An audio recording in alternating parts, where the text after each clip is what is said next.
Elections कब देख रहे हैं आप? तो इतने बड़े बड़े जलसे कर रहे हैं, कल भी भागलपुर का मैं जलसा देखा, वो बड़ा, यानी अगर आपके ऑपोजिशन में मैं हूं तो बड़ा खौफनाक जलसा था, इतना बड़ा भरपूर जलसा मैंने तो नहीं देखा वहां पे।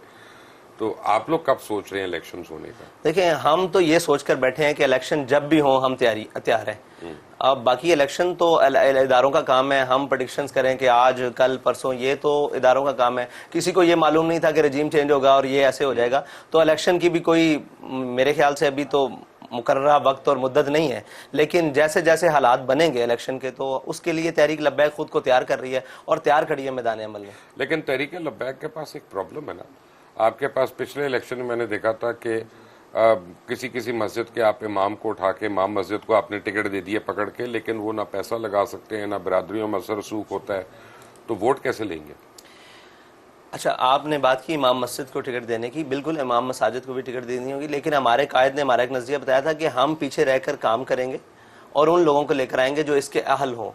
तो अहल लोग आज भी आ गए हैं, हम उनको टिकट देने के लिए तैयार हैं। कल फवाद चौधरी को मिल जाएगा टिकट आपके पास? नजरियाती तो होना जरूरी है ना जी। नहीं, वो तो खैर किसी नजरियात का नहीं है, वो आपके नजरिया का कैसे होगा? जी जी, वो तो मतलब, और हम उन लोगों को टिकट देने के लिए तैयार हैं। लेकिन ये अगर बात आप करें कि पैसा होना जरूरी है इलेक्शन के लिए, तो इस पर तहरीक लब्बैक यकीन नहीं रखती।